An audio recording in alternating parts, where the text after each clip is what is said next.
आफ्नो चित्र बनाउनको लागि ती युवकलाई आग्रह गरिन्। चित्र बनाउँदै जाँदा ती युवतीको सुन्दरताबाट ती युवक अति नै आकर्षित भए र यस्तैमा दुईजनाको बीचमा प्रेम बस्यो। केवल एउटा प्रतिभा छ। त्यसपछि यो जोडीले विवाह गर्यो। हजुरकै आफ्नै बिनु खड्का। आज म यहाँलाई एउटा कथा सुनाउँछु, प्रेम कथा। एउटा युवक हुन्छन् जो चाहिँ सामान्य परिवारका हुन्छन्, सामान्य एउटा गाउँमा उनको जन्म भएको हुन्छ र हेर्दा पनि त्यति आकर्षक धुमधाम पनि हुँदैनन्, साधारण किसिमका हुन्छन्। र उनी जुन ठाउँमा जन्मेका हुन् त्यो ठाउँमा त्यो समाजले चाहिँ उनलाई अछुत जातिको भनेर छुँदा पनि छुँदैनन्, एकदम समाजले बहिष्कार गरेको अवस्था छ। त्यसपछि ती युवक सहर पस्छन् अनि सहरमा उनले आफूले जानेको एउटा उनको कला हुन्छ।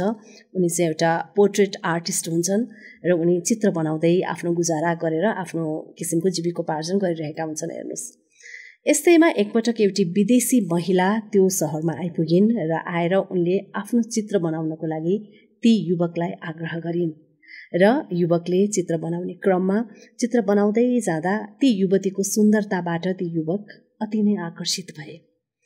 त्यसपछि ती युवती पनि ती युवकको कलाकारिताबाट, उनको एउटा प्रतिभाबाट र उनको सरलपनबाट प्रभावित भइन् र यस्तैमा दुईजनाको बीचमा प्रेम बस्यो।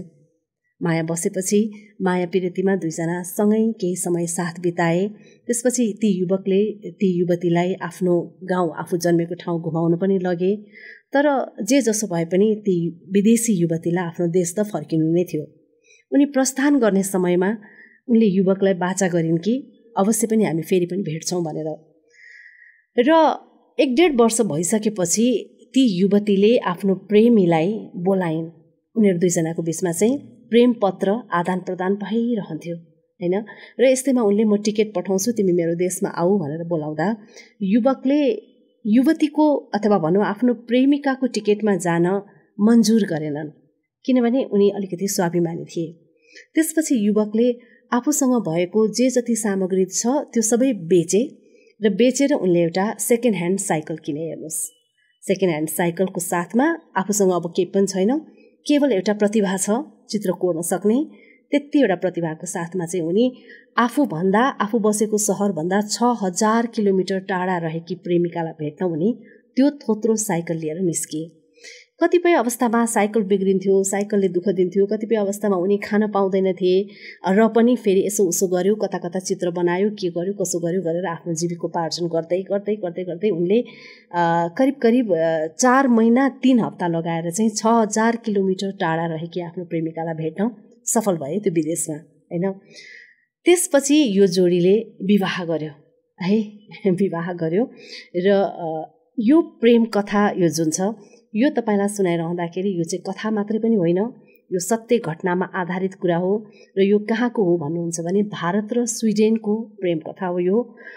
त्यो युवती जसको मैले कुरा गरिरहेको छु ती युवती भनेको चाहिँ स्विडेनको रोयल फ्यामिलीको केटी हो हैन। उनको नाम चाहिँ सर्लोट वान सेडविन हो र त्यस्तै गरेर पुरुष भारतको ओडिसा राज्यका हुन् र ती पुरुषको नाम चाहिँ प्रद्युम्न कुमार महानन्दिया हो।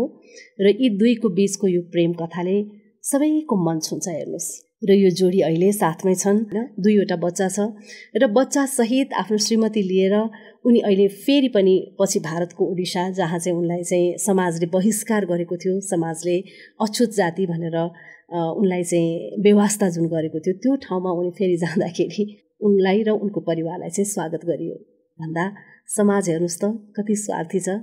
र ती युवक भारतबाट स्विडेनसम्म जाने क्रममा चाहिँ पाकिस्तान, अफगानिस्तान भयो, अनि त्यसपछि इरान हैन, अनि तुर्की, भियना हुँदै हुँदै युरोप पसेका थिए अरे के यसरी। र उहाँहरूको बारेमा अझै विस्तृत रूपमा जानकारी लिन मन लाग्छ भने यहाँले सर्च गरेर पनि अनलाइन मार्फत हेर्न सक्नुहुन्छ उहाँहरूको यो कथा हैन।